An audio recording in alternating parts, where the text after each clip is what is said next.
And of course, there's a lot of recovery efforts happening across the area for many different reasons. It might be your car, it might be your home, or it could be your business. Yeah, of course, it could be. And city and county leaders are now asking residents to report storm damage as emergency officials work to determine whether the county qualifies for state disaster assistance.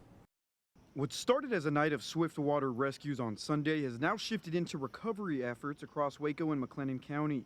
Emergency management officials say they began tracking the storm days before it arrived, but officials say the biggest problem wasn't just how much rain fell, it was how fast it fell.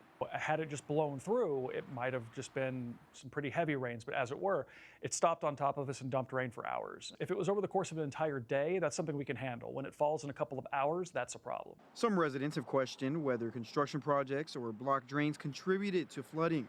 Durker says those concerns will be reviewed. While that may have been the case, and I certainly don't mean to dismiss that or anything of the sort, and it may have contributed to worsening of the issue, when you have 3 to 4 inches of rain falling that quickly in that volume, drains wouldn't have been able to stop that. Could it have been lesser? Yes, but some of the impacts actually were from creek rises. The city has been asking residents to report damage to homes, vehicles, and other property through the state's individual damage assessment tool.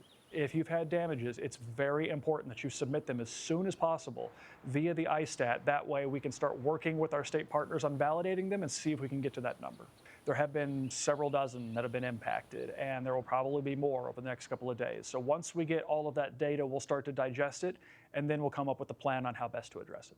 Those reports could play a critical role in determining whether McLennan County qualifies for financial assistance.